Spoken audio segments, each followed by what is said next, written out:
আপনার কাছেই আমি আমার অভাবের কথা জানাচ্ছি এবং মানুষের নিকট আমার অসম্মানের কথা একমাত্র আপনাকেই বলছি। হে আরহামার রাহিমিন, আপনিই তো প্রতিটি দুর্বল ব্যক্তির রব এবং আপনিই আমার রব। আপনি কার কাছে আমাকে ছেড়ে দিলেন? এমন অচেনা মানুষদের কাছে যারা আমার ক্ষতি করতে চায়, নাকি এমন শত্রুর কাছে যাকে আপনি আমার চেয়ে অধিক শক্তি দিয়েছেন?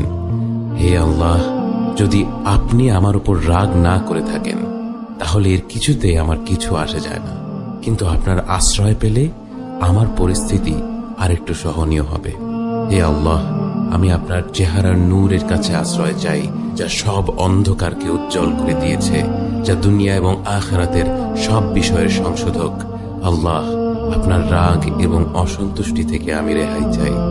আল্লাহ, এ সব কাজই শুধু আপনাকে খুশি করার জন্য করা এবং আপনি ছাড়া কোনো শক্তি নেই, কোনো ক্ষমতা নেই।